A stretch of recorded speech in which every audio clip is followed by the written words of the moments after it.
Guys welcome back to my YouTube channel. जैसे कि आप सबको पता है कि बीबीए फोर्थ सेमेस्टर के हमारे जो 4 एग्जाम है वो कंडक्ट हो चुके हैं। बारी आते हैं 5th एग्जाम की, जिसका नेम है रिसर्च मेथोडोलॉजी। सो आज के इस पार्ट के अंदर क्या करेंगे, यूनिट वाइज सब इंपॉर्टेंट टॉपिक को देखने वाले हैं कि रिसर्च मेथोडोलॉजी के अंदर आपके लिए कौन कौन से ऐसे इंपॉर्टेंट टॉपिक है जिन्हें आपको अच्छे से पढ़ के जाना ही जाना है। ठीक है, देन कॉमेंट करके जरूर बताना कि आपको जो एग्जाम है वो कैसा गया है। तो चलिए स्टार्ट करते हैं आज के इस वीडियो को। सबसे पहले आपको पता होना चाहिए आप जिस भी सब्जेक्ट का एग्जाम पेपर देने जा रहे हो उसके बारे में आपको बेसिक इन्फॉर्मेशन अच्छे से क्लियर होनी चाहिए कि आपका रिसर्च मेथोडोलॉजी होता क्या है, इसका मीनिंग क्या है, डेफिनेशन क्या है, उसका ऑब्जेक्टिव क्या है, उसके प्रोसेस क्या है, टाइप्स क्या है। तो ये सारी जो चीज़ें हैं वो आपको अच्छे से क्लियर होनी चाहिए। और हमारे यूनिट नंबर फर्स्ट का जो फर्स्ट टॉपिक है वो हमारे रिसर्च से रिलेटेड ही है। सो आपको अच्छे से पता होना चाहिए कि हमारा रिसर्च क्या होता है, रिसर्च मेथोडोलॉजी क्या होता है, दोनों के बीच का क्या डिफरेंस है, ये आपको अच्छे से क्लियर होना चाहिए। ठीक है, इसका meaning, definition, objective, process, types, ये सारी चीज़ें आपको अच्छे से क्लियर होनी चाहिए। अगर यहाँ से क्वेश्चन की रिपीटेशन की बात करें 2013, 14, 15, 16, 17, 18, 19, 22 and 23, it mean mostly her year यहाँ से जो क्वेश्चन आपका आता है। नेक्स्ट है हमारा गुड रिसर्च। तो आपने बताना है कि हमारा गुड रिसर्च होता क्या है, क्या क्या इसके कुछ इंपॉर्टेंट पॉइंट्स होते हैं, तो वो सारे आपको अच्छे से एक्सप्लेन करने आने चाहिए। यहाँ से क्वेश्चन की रिपीटेशन की बात करें 2013, 14, 15, 17 एंड 18 के अंदर यहाँ से जो क्वेश्चन आपका आया है। नेक्स्ट है हमारा रिसर्च मेथोडोलॉजी। सो आपने बताना है कि हमारा रिसर्च मेथोडोलॉजी होता है क्या है, इसका मीनिंग क्या है, डेफिनेशन क्या है, इसका ऑब्जेक्टिव क्या है। ठीक है, यहाँ से क्वेश्चन की रिपीटेशन की बात करें 2013, 16 एंड 19 के अंदर यहाँ से जो क्वेश्चन आपका आया है। नेक्स्ट हमारा रिसर्च प्रॉब्लम। तो आपने बताना है कि रिसर्च प्रॉब्लम होती क्या है, कौन कौन से रिसर्च प्रॉब्लम है, उनके कंपोनेंट्स क्या है। ठीक है, रिसर्च कंपोनेंट्स क्या होते हैं, तो ये सारी चीज़ें आपको अच्छे से पता होनी चाहिए। यहाँ से क्वेश्चन की रिपीटेशन की बात करें 2015, 16, 19 एंड 22 के अंदर यहाँ से जो क्वेश्चन आपका आया है।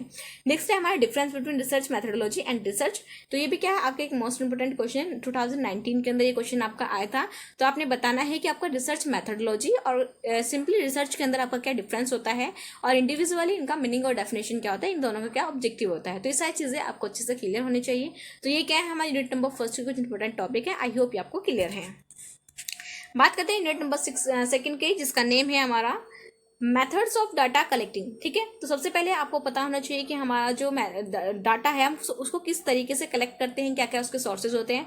तो फर्स्ट पॉइंट क्या है हमारा, सोर्सेज ऑफ डाटा। सो आपने बताना है कि डाटा कलेक्ट करने के लिए हमारे पास कौन कौन से सोर्सेज होते हैं, उन सोर्सेज को हम किस तरीके से यूज करते हैं। ठीक है, तो सिंपली हमारे पास दो सोर्सेज होते हैं, एक तो है प्राइमरी सोर्स, सेकंड होता है सेकेंडरी सोर्स। प्राइमरी सोर्स के अंदर खुद से डाटा कलेक्ट करते हैं, सेकेंडरी सोर्स के अंदर हम जो जिसने किसी दूसरे का जो डाटा कलेक्ट किया है उसको हम यूज करते हैं।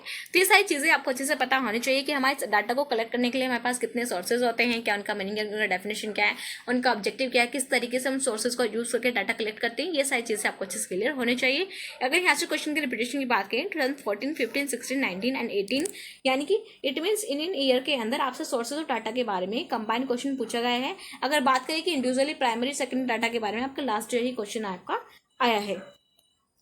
नेक्स्ट है हमारा रिसर्च डिजाइन। तो रिसर्च डिजाइन भी क्या है, आपके लिए एक मोस्ट इंपोर्टेंट टॉपिक है। आप इसके ऊपर प्लीज स्टार मार्क कर लीजिए। ठीक है, सो आपने बताना है कि आपका रिसर्च डिजाइन होता क्या है, इसका मीनिंग क्या है, डेफिनेशन क्या है, इसके फीचर्स क्या है, ऑब्जेक्टिव क्या है। ठीक है, और एक गुड रिसर्च, हमारी गुड रिसर्च को हम किस तरीके से डिजाइन करते हैं, इसके डिजाइन गुड यानी कि रिसर्च डिजाइन के अंदर हमारे कौन कौन से स्टेप्स इन्वॉल्व होते हैं। तो ये सारी चीजें आपको अच्छे से पता होनी चाहिए।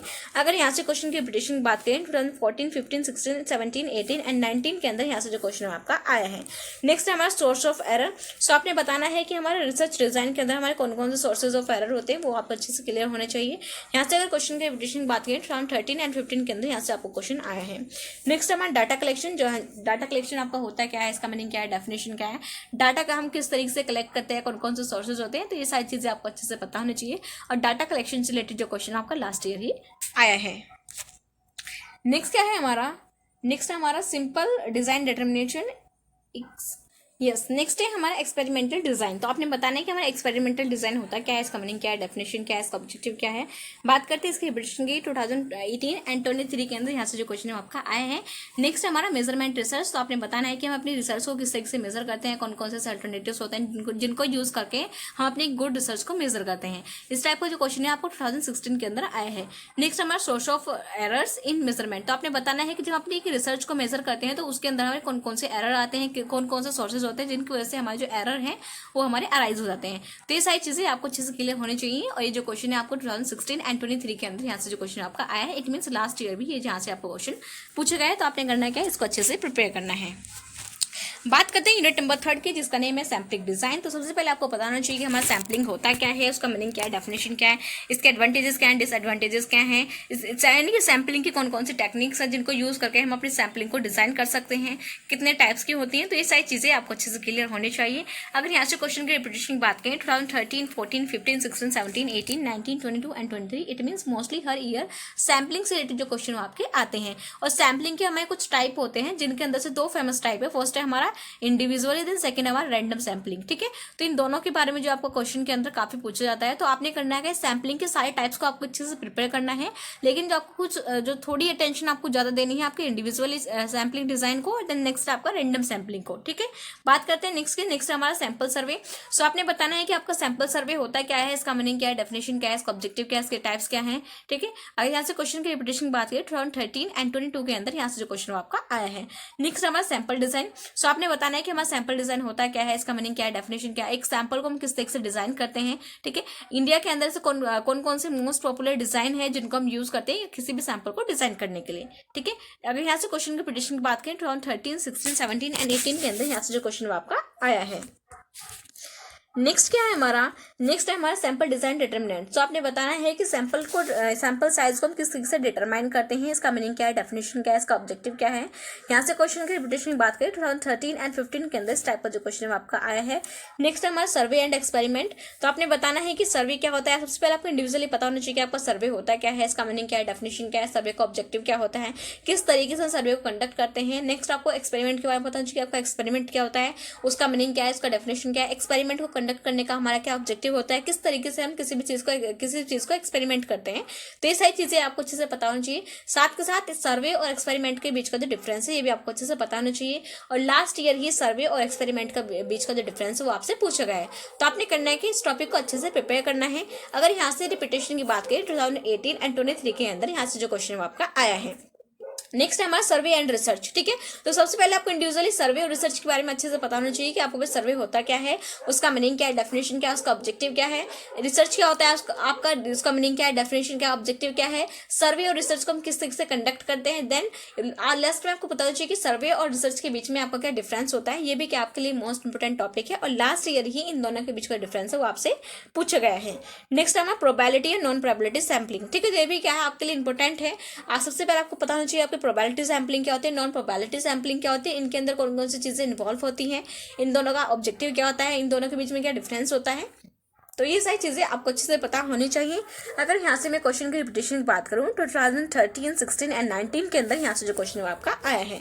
नेक्स्ट है हमारा सेंसस। ठीक है, तो सैम्पलिंग के अंदर हमारे दो वो होते हैं, एक तो होता है सेंसस सर्वे, एक होता है सैंपल सर्वे। ठीक है, दो टाइप के सर्वे होते हैं। तो सैंपल सर्वे से रिलेटेड जो क्वेश्चन तो आते ही आते हैं, लेकिन फिर भी आपको सेंसस सर्वे के बारे में आपको अच्छे से पता होना चाहिए कि हम सेंसस सर्वे को किस तरह से कंडक्ट करते हैं, इसका मेन मोटिव क्या होता है, क्या क्या चीजें इसके अंदर इंक्लूड होती हैं और इसका डायग्राम कैसा होता है। ठीक है, तो सैंपल और सर्वे से रिलेटेड जब भी आपका क्वेश्चन आए, तो आप सैंपल या सेंसस से रिलेटेड जब भी एग्जाम के अंदर आपको क्वेश्चन आए, तो आप कोशिश करिए कि उनका एक जो छोटा सा पिक्चर है, छोटा सा डायग्राम है बुक के अंदर गिवन है, आप उसको बना के इन चीजों को आप अच्छे से एक्सप्लेन करें।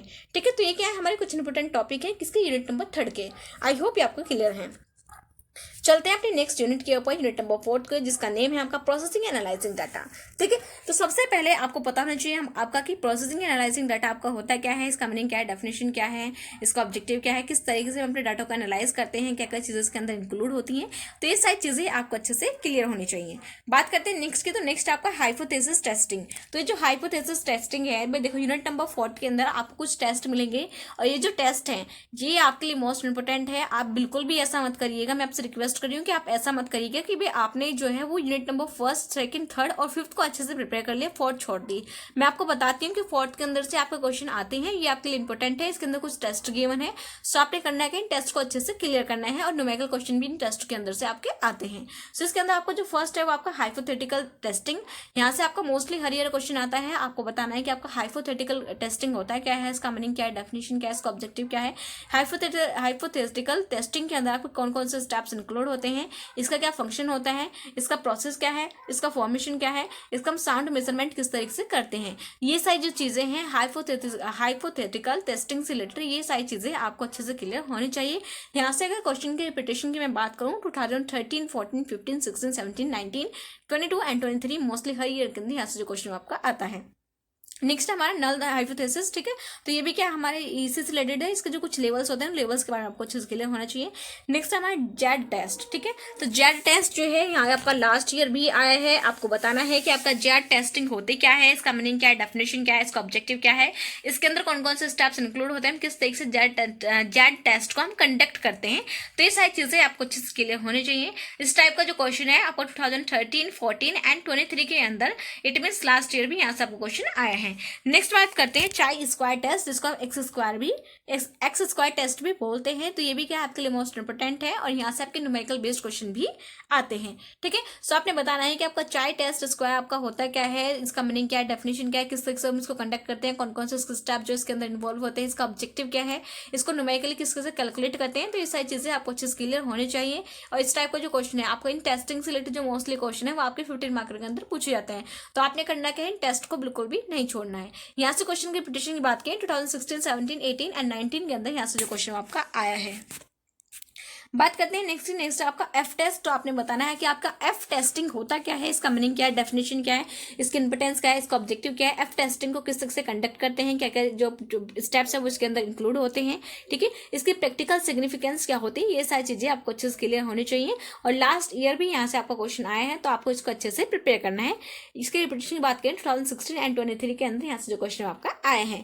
नेक्स्ट है हमारा एनालिसिस ऑफ डाटा, सो आपने बताना है कि आपका एनालिसिस ऑफ डाटा होता क्या है, इसका मीनिंग क्या है, इसका डेफिनेशन क्या है, हम डाटा को किस तरीके से एनालाइज करते हैं, कौन कौन से मेथड्स है उसके अंदर इंक्लूड होते हैं। बात करते हैं नेक्स्ट हमारा कोडिंग ऑफ डाटा, तो आपने बताना है कि कोडिंग ऑफ डाटा आपका होता क्या है, इसका मीनिंग क्या है, डेफिनेशन क्या है, इसका ऑब्जेक्टिव क्या है, कोडिंग ऑफ डाटा, ठीक है, किस तरीके से हम इसको करते हैं, क्या इसकी इंपोर्टेंस है, तो ये सारी चीजें आपको अच्छे से क्लियर होनी चाहिए। और लास्ट ईयर ही यहाँ से जो क्वेश्चन आपका आया है। सो आई होप ये चीजें आपको क्लियर है। ये क्या हमारे यूनिट नंबर 4 के कुछ इंपोर्टेंट टॉपिक है। बात करते हैं लास्ट यूनिट की, जिसका नेम है आपका प्रेजेंटेशन। तो सबसे पहले आपको अच्छे से क्लियर होना चाहिए कि आपका प्रेजेंटेशन होता क्या है, इसका मीनिंग क्या है, डेफिनेशन क्या है, इसका ऑब्जेक्टिव क्या है, प्रेजेंटेशन आपकी कितने टाइप की होती है, इसके अंदर कौन कौन से स्टेजेस इंक्लूड होती हैं, किन किन मेथड्स को यूज करके हम अपने डाटा को प्रेजेंट कर सकते हैं। तो ये सारी चीजें आपको अच्छे से क्लियर होनी चाहिए, क्योंकि यहाँ से जो क्वेश्चन है आपको मोस्टली हर ईयर आता ही आता है, ठीक है। तो प्रेजेंटेशन क्या होता है, कितने टाइप के होते हैं, ग्राफिकल प्रेजेंटेशन क्या होता है, आपका डायग्रामेटिकल प्रेजेंटेशन क्या होता है, ये सारी चीजें आपको अच्छे से क्लियर होना चाहिए। नेक्स्ट आपका रिपोर्ट, तो आपने बताना है कि आपका रिपोर्ट होता है क्या है, इसका मीनिंग क्या है, डेफिनेशन क्या है। एक रिपोर्ट को प्रेजेंटेशन के अंदर हम एक रिपोर्ट को किस तरीके से प्रिपेयर करते हैं, उसकी इफेक्टिव रिपोर्ट किस तरीके से प्रिपेयर करते हैं, उसकी सिग्निफिकेंस क्या है, रिपोर्ट कितने टाइप की होती हैं, एक आइडियल रिपोर्ट क्या होती है, देन हमारी गुड रिसर्च रिपोर्ट क्या होती है। तो ये सारी चीजें आपको अच्छे से क्लियर होनी चाहिए, क्योंकि यहाँ से जो क्वेश्चन आपके आते हैं और इसके अंदर जितने भी टॉपिक लिखे हैं, for example effective report, significance, type, ideal report, then good research report, ये सारी जो चीज़ें हैं इन सभी से रिलेटेड जो क्वेश्चन है वो आपके रिपोर्ट के अंदर से पूछे जाते हैं। तो आपने करना क्या है, रिपोर्ट को अच्छे से प्रिपेयर करना है। अगर मैं इसकी रिपीटेशन की बात करूँ 2016, 17, 18, 19, 22 एंड 23 के अंदर यहाँ से जो क्वेश्चन आपका आया है। नेक्स्ट हमारा स्टेप्स इन्वॉल्व इन रिपोर्ट, ठीक है। तो इस यूनिट के अंदर आपको जो मेन फोकस रहेगा वो एक तो आपका प्रेजेंटेशन के ऊपर रहेगा, नेक्स्ट आपका रिपोर्ट के ऊपर रहेगा, ठीक है। सो नेक्स्ट आपने बताना है कि हमारे रिपोर्ट के अंदर कितने जो स्टेप्स है वो आपके इन्वॉल्व होते हैं। इस टाइप का जो क्वेश्चन है आपका 2018 एंड 23 के अंदर आया है, इट मीन लास्ट ईयर भी यहाँ से जो क्वेश्चन आपका पूछा गया है। तो आपके लिए क्या है, ये दोनों ही टॉपिक आपके लिए मोस्ट इंपोर्टेंट है। बात करते हैं हमारे इंटरप्रिटेशन की, तो आपने बताना है कि प्रेजेंटेशन के अंदर में हमारे इंटरप्रिटेशन का क्या रोल होता है, हम अपनी रिपोर्ट को या फिर अपने प्रेजेंटेशन को किस तरह से इंटरप्रिट करते हैं, किस तरह से कम्युनिकेट करते हैं। तो ये सारी चीजें भी आपको अच्छे से क्लियर होनी चाहिए। अगर मैं इसकी रिपीटेशन की बात करूँ 2017 एंड 19 के अंदर इस टाइप का जो क्वेश्चन आपका आया है, ठीक है। तो ये क्या है, हमारी यूनिट नंबर 1 से लेकर 5 तक के रिसर्च मैथोडोलॉजी कुछ इंपॉर्टेंट टॉपिक हैं। आई होप ये आपको क्लियर है। आपने करना क्या है, इन सब टॉपिक को अच्छे से प्रिपेयर करना है। देन इसका जो इंपॉर्टेंट क्वेश्चन की जो वीडियो है जो मुझे मेरे सर ने प्रोवाइड करी है वो मैं आपको दे दूंगी, जितने भी इंपॉर्टेंट क्वेश्चन उन्होंने मुझे दिए हैं, ठीक है। तो आपने करना क्या है, इन सभी यूनिट वाइज सभी टॉपिक को अच्छे से प्रिपेयर करना है। अगर आपको कोई डाउट है तो कमेंट कर सकते हैं। देन वीडियो कैसे लगी तो मुझे जरूर बताइएगा। इस वीडियो को अपने दोस्तों तक जरूर शेयर करिएगा, ठीक है। Then all the best for examination. Bye bye, see you in the next video.